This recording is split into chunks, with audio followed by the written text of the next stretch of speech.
tout le monde.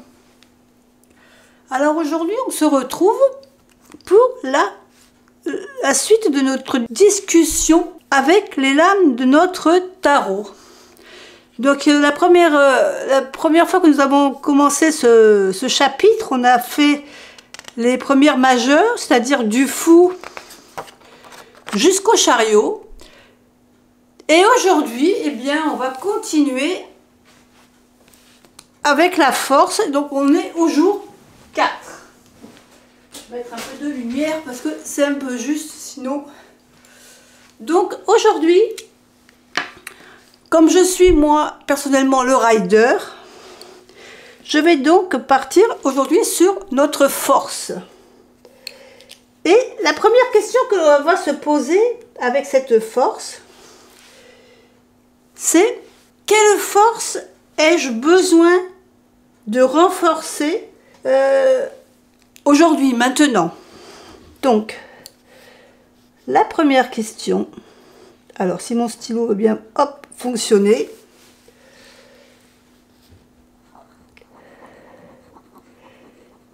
Quelle force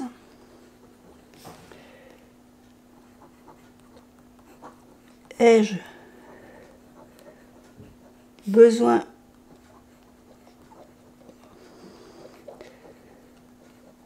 de renforcer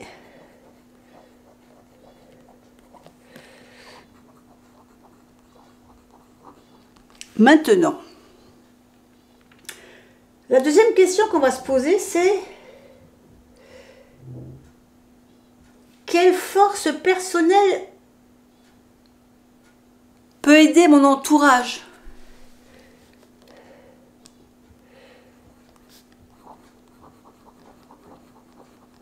Quelle force personnelle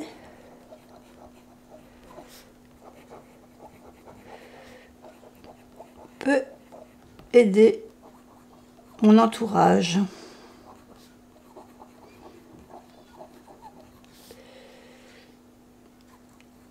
Et la dernière question, ça va être quel démon, alors on va mettre quel démon au pluriel puisqu'on peut en avoir plusieurs. Quel démon intérieur dois-je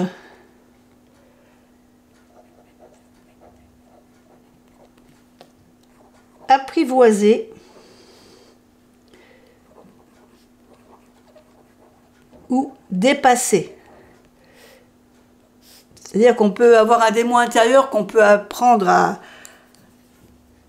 apprivoiser, à maîtriser, ou alors peut-être qu'on a un démon qu'il faut à tout prix qu'on arrête qu'on annule, qu'on arrête de l'avoir, qu'il faut qu'on le supprime en gros. Voilà, ça peut être c'est deux choses différentes, mais voilà, qui sont un peu liées à cette même question.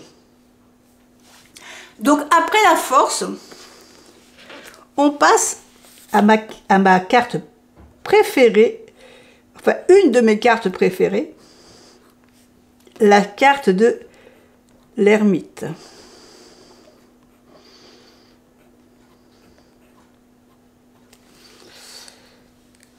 Donc la première question que l'on peut se poser avec cet ermite, ça va être: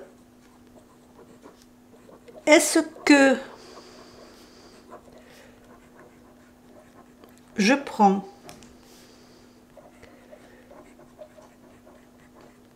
le temps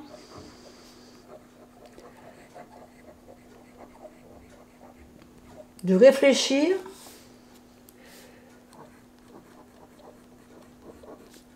quand je prends une décision? La deuxième question, ça va être la solitude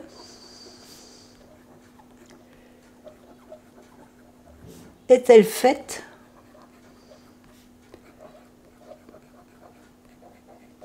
pour moi? Puisqu'on sait que l'ermite, quand il apparaît, ça veut dire qu'on se retire un peu de la vie à l'écart des autres. On se met un peu à l'écart, on se met un peu dans notre grotte. Donc, est-ce que la solitude, elle est vraiment faite pour nous à ce moment-là, quoi, en fin de compte? Et puis, on va rajouter, on va peut-être la mettre en troisième question, mais elle pourrait être liée à celle-là. C'est aimes-tu la solitude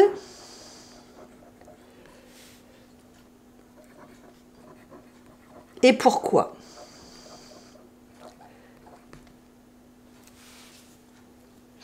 Ça, c'est vraiment des questions, parce que l'ermite, bon, on sait que c'est une personne qui est toujours en retrait, donc il est évident que c'est normal qu'on parle un peu de solitude et de retrait. Nous passons la lame 10, qui donc, la roue de fortune.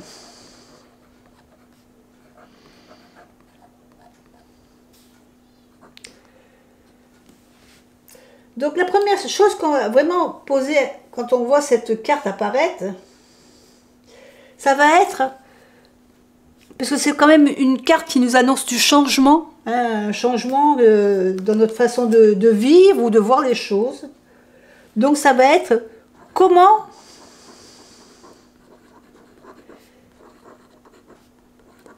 est-ce que je gère le changement.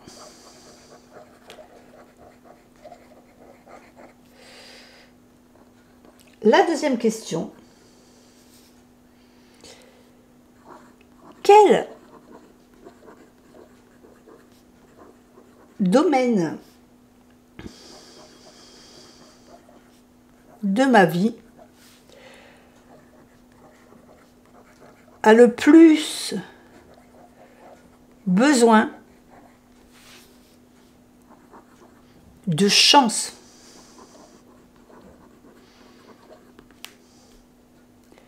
Parce que vous savez qu'en principe, la roue de fortune, elle nous annonce du changement, mais quand elle est à l'endroit, c'est souvent un changement, en principe, je dis bien en principe, attention, bénéfique. Même si on ne le voit pas des fois tout de suite. Voilà. Donc, cette deuxième question, elle est vraiment dans ce sens-là. Et puis, la troisième question, ben, c'est un peu comme la première, c'est comment je m'adapte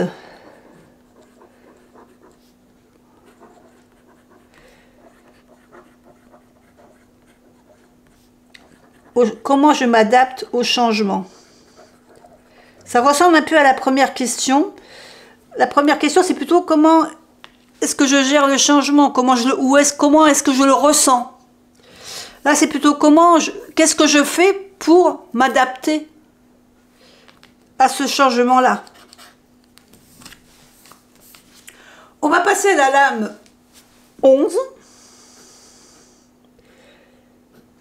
Donc, qui pour moi, dans le rider, est la justice. Donc, il est évident que si vous travaillez avec le Marseille, vous allez avoir la justice en 8 et la force en 11. Donc, ma première question va être: dans quel aspect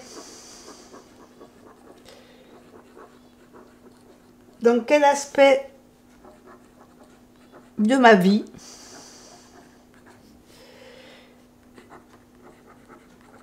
j'ai des problèmes juridiques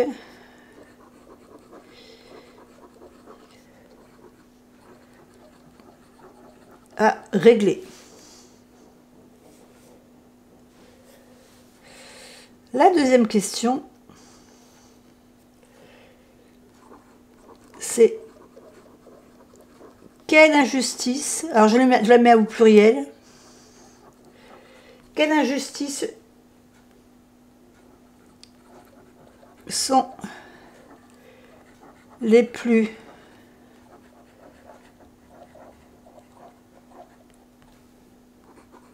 intolérables pour moi?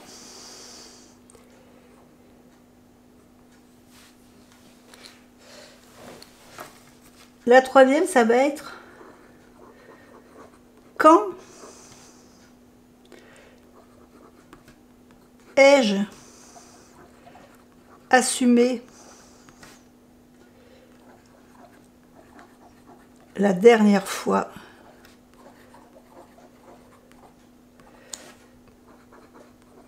mes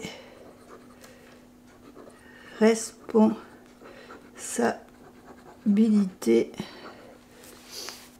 Ça veut dire que est-ce qu'on a fait quelque chose ou dit quelque chose qui n'était pas forcément juste ou bien, et qu'en fin de compte, et bon, bah, même si on s'est trompé, quand est-ce que la dernière fois on les a assumés? En gros, c'est ça.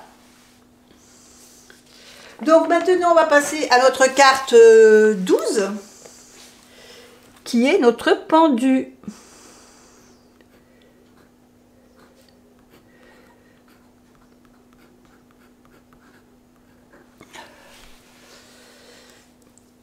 Alors, notre pendu, la première question que l'on va se poser avec notre pendu,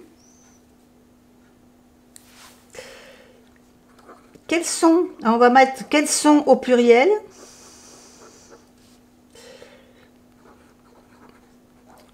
les aspects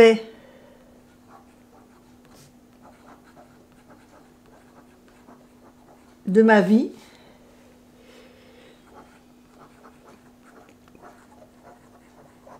qui sont perturbés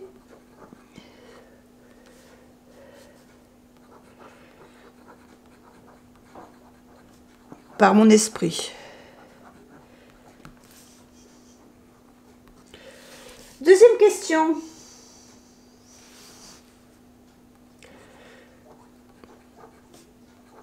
Dans quel domaine dois-je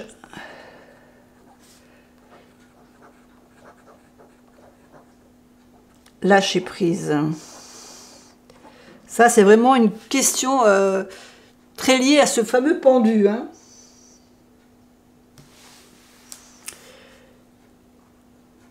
Et en troisième et dernière question pour ce pendu,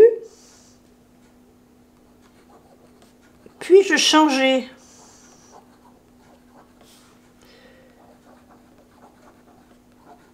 mon regard sur une situation afin de l'envisager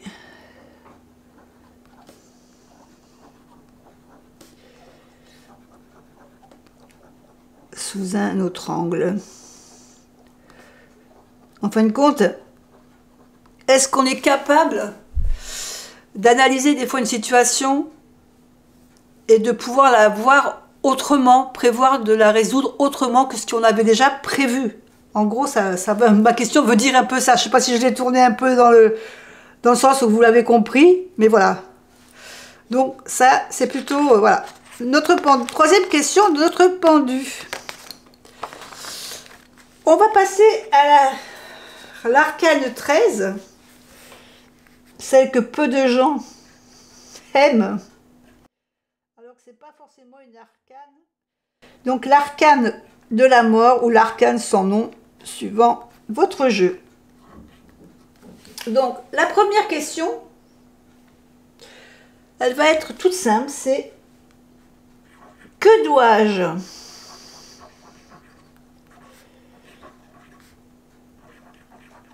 achever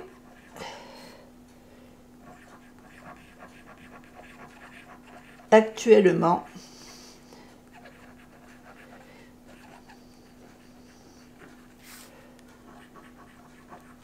dans ma vie. La deuxième question, ça c'est que je dois actuellement achever. On peut changer, varier un peu la question dans le sens de quoi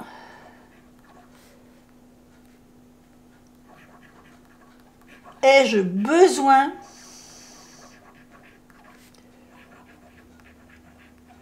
de me défaire. Là, on a une petite variante, d'accord?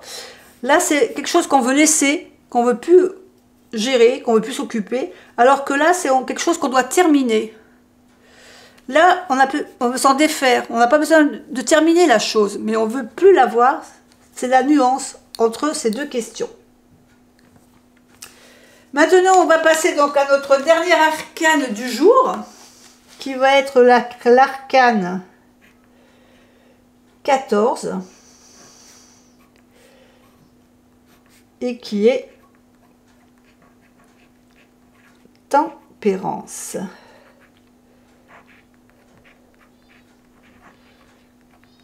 Première question pour notre tempérance. Comment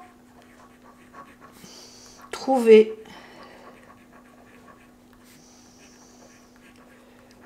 le bon équilibre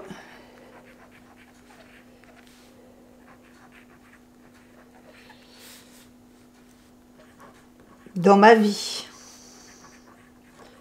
C'est la question qui va très bien à tempérance. La deuxième question, ça va être plutôt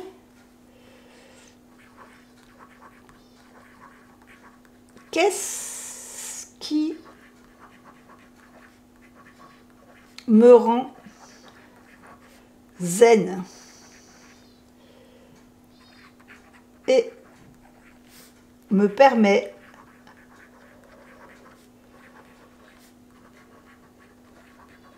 de prendre du recul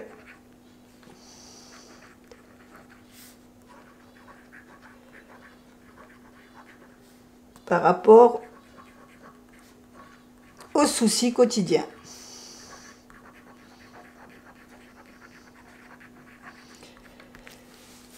Et voilà, on a fini nos 7 lames pour ce jour 4. Alors, je vous en fais que 7 parce que si vous me suivez et que vous avez décidé de suivre cette petite vidéo, c'est que vous écrivez en même temps que moi. Donc, je pense qu'il y avait un moment où on a besoin de faire une pause.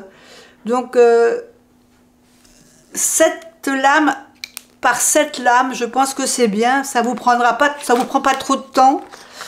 Parce qu'après, on risque de s'en lasser, parce que c'est quand même un travail qui est un peu laborieux, disons. Donc, je vous rappelle que toutes les questions que je vous propose, c'est des questions que j'ai prises à droite, à gauche, dans différents livres, différentes vidéos. Donc, j'ai du mal à vous donner mes sources, parce que il y a des questions que je me suis posées moi-même, et des questions que j'ai prises sur les livres, et d'autres que j'ai prises sur Internet. Si vous êtes tombé sur cette vidéo par hasard, ben, vous avez la vidéo d'avant qui commence déjà par les premières lames. Donc vous pourrez avoir les lames qui commencent par le fou et le magicien. Là on continue ce jour 4 par la force, l'ermite, la roue de fortune, la justice, le pendu, la mort et tempérance. On s'arrête là et puis on continuera la prochaine fois, donc à la suite de nos 7 lames après tempérance. Je vous fais des bisous et n'oubliez pas de me laisser un petit commentaire sous la vidéo si ça vous intéresse, si ça vous plaît, et un petit pouce c'est bien aussi. Je vous fais des bisous, bye bye.